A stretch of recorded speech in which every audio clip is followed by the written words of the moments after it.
This is Toyota Yaris Cross 2023 with a mechanical key and this Immobiliser box.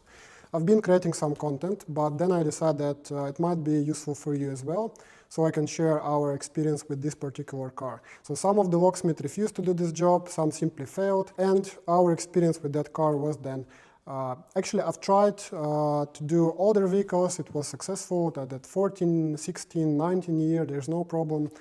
There, you can do it through the fuse box, you can do it on the bench by connecting the G box, that's no problem.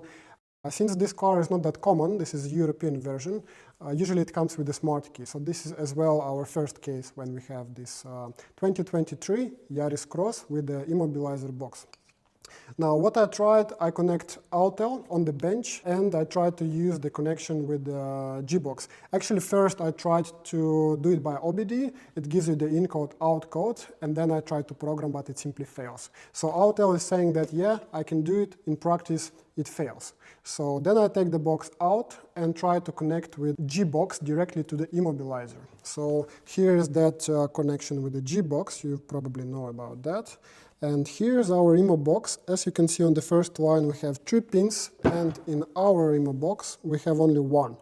So this Immo box is the newer generation of ID8A Immobiliser of Toyota, and you cannot perform it using this connection. We've tried also a couple of programmers as Lonsdor and Abrites, but they also fail. But in our case, I simply bought another Immobiliser box with already programmed 1 transponder, and then using Autel, I synchronize it to the vehicle. So this car is hybrid, so you need to remember that first of all, Autel can do that. The second thing is that you need to synchronize not only the engine ECU, but you need to synchronize the hybrid control ECU as well. So after that, you can fire up the car and everything will be fine. So you don't need to replace any modules. And if you have Toyota Online, of course, you can buy a new Immo box and program it to the vehicle. But we didn't have, so we just bought a unit with already programmed transponder and just synchronize it to the vehicle.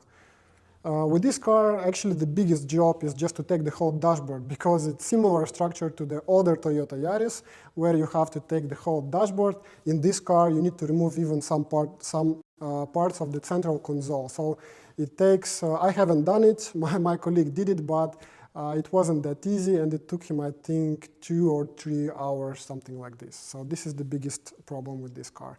Otherwise, you can buy Immo box with transponder and synchronize it with Autel.